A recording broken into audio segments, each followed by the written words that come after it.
J'ai passé ma vie à essayer de donner du bonheur aux gens, effectivement. C'est très égoïste parce que la plus grande générosité pour soi-même, c'est d'être généreux avec les autres.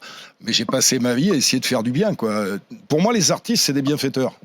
Et les gens qui les empêchent de bosser, c'est des malfaiteurs. Voilà. Maxime Niedo. Mais vous parlez d'humanité, il y a même un passage dans le livre assez amusant. Vous racontez que vous avez régulièrement été en contact avec les présidents, vous l'avez largement assumé sous Hollande. Ouais, parce que j'aime bien, pour connaître la société, il faut en connaître tous les bouts. Et je peux me retrouver à Toulouse, dans un bar à 6 h du matin avec des voyous, avec des tapins, et puis me retrouver dans le bureau du président de la République. Et en connaissant ces deux bouts, on arrive à mieux mesurer la dimension humaine de chacun. Pourquoi pas se lancer en politique, par exemple? On a eu le cas de Coluche, et une hypothèse qui revient souvent. Parce que c'est un métier. Et puis parce que... Vous avez fait des millions, pourquoi pas celui-là?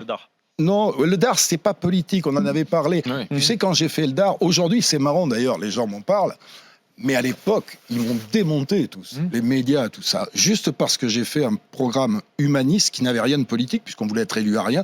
C'est exactement les Gilets jaunes, c'est rassembler des gens qui humainement trouvaient que ça allait pas et qui donnaient leurs idées, parce que dans le bouquin du DAR, il y a plein d'idées, c'est les gens qui les ont données, c'est pas moi, hein.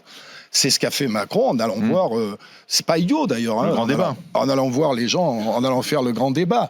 Maintenant, c'est pas aux gens, hein, on peut pas, le peuple peut pas gouverner, je suis désolé. Il faut des politiques, dont c'est le métier. C'est très bête ce que je dis. Pour moi, le peuple peut pas gouverner. Il faut qu'on s'occupe de lui, par contre. Faut pas qu'on le laisse tomber. L'indifférence, le mépris, le manque de considération sont flagrants dans ce pays. Je parlais récemment que quand Chirac est mort, on a vu cette popularité de Chirac. C'est très simple, hein. Chirac, il ressemblait au peuple.